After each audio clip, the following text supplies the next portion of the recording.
Hey guys, I want to take a minute and talk about the idea of LIMA. And if anybody doesn't know, LIMA is a acronym for least invasive, minimally aversive, which was a idea, concept that was pioneered by a guy named Stephen Lindsay, I think around 2000. And it's a kind of a controversial idea, but not in the way you think. Like very few people I think in general disagree with the idea of least invasive, minimally aversive training methods. However, the controversy comes down to how do we apply it? Um, Lindsay did not trademark the term, and so a lot of trainers have adopted it and have interpreted it in a way that he didn't imagine it and he didn't intend for it, right? So a lot of the force-free trainers have really, from his point of view and from the point of view of a lot of balance trainers, have kind of they say bastardized it. I don't know if Lindsay says they bastardized, but that's what I see online. I've never talked to Stephen Lindsay about this. I might make an effort to do that.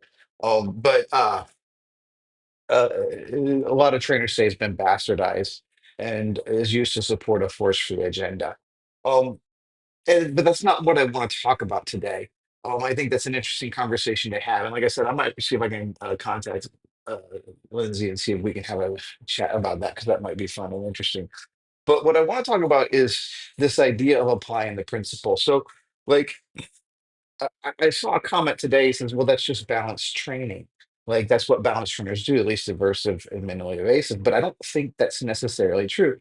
The problem we have as an industry is one of labels, right? Like, we tend to break training down into two camps, force free and balanced. And as much as people try to sort of uh, add nuance to that, it never takes. No solution to this problem has ever taken hold that I know of yet.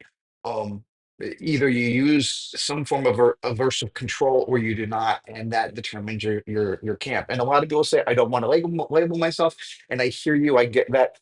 I like that to some degree too. But the truth is, all of us work in a different sort of mode and different sort of, we all exist somewhere on the spectrum about how much force or unpleasantness or control we're willing to exert and in what circumstances we're willing to do it. There's very few people on that spectrum who exist in the same place I do. Probably nobody exists in the exact same place I do, and therefore I don't exist in the exact same place anyone else does. Then the problem is there are people out there who call themselves balance trainers who aren't interested in least aversive. Like I'll take, for example, the e-collar. I was in a conversation this weekend on one of the dog groups about whether or not e-collars are inherently aversive, right?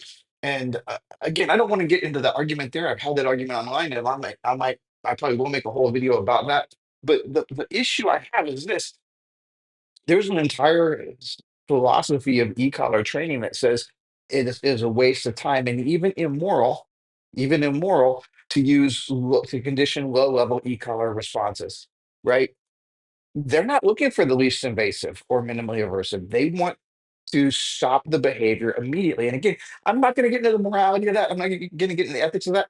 My point is that's not minimally invasive or invasive, and that's not least invasive and minimally aversive. Balance training doesn't live that way. There are other people who call themselves balance trainers whose solution for every problem seems to be put a prong collar on the dog and make the bad choice unpleasant. They call themselves balanced. They're all over the place. They're not a few of them. There's not just a handful of them. There's a bunch of them. And that's how, to be honest with you, that's what a lot of balance trainers did when I was coming up. That's what I did for a long period, long part of my career. Um, and the other thing is a lot of the balance trainers who say that this is what all balance trainers do. They don't even do that, right? Because they will say things like, you can't solve a behavior problem with a bag of cookies, but you can. If you don't know you can do that and you don't know how to do that, you are not committed. You are not committed to least invasive, minimally aversive. You are committed to doing the kindest thing you know how to do, which is not the same thing. Because if you're committed to being least invasive and minimally aversive, that means you search out, you continue to you continue to train yourself to learn to seek out less invasive ways, less aversive ways. You continue to seek those things out. If you're not doing that, you're not really committed to Lima, in my opinion. Now, here's the thing: what does Lima actually mean? Right? From what I understand, again, I've not spoken to Lindsay about this, but I know from people who follow him and are certified in in his approach, they say that least invasive means least invasive to the relationship between the dog and human. So what they would say is things that involve a lot of strict management that put a barrier between dog and human, that's not least invasive.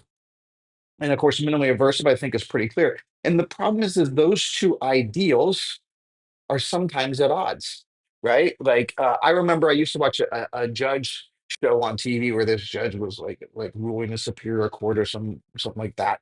And at the beginning of the show, he'd say something like, "I pray that God will allow me to temper justice with mercy."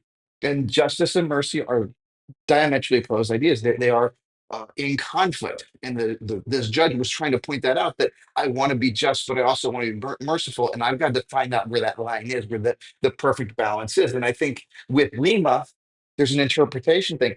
When does the interference with the relationship between the dog and human become more important or less important than applying uh, an aversive event. And that's something every trainer needs to figure out for themselves. That's an interpretation thing.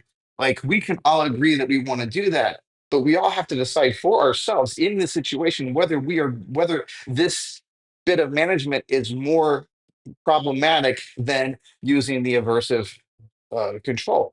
And that's it. That's all it comes down to is so the thing is Stephen Lindsay came up with this idea, and it's a great idea. It's a great concept, but he doesn't get determined for anybody else where that line is. He can tell us how to think about it, but he can't tell us where our judgment lies, uh, because we all have to apply that in our own way. All right. So it's just one of those things. I think it's a great idea, but we're treating it like it's a monolith, and it's not. It is a very complex idea with lots of shades of nuance, and we want to be more aware of that, I think.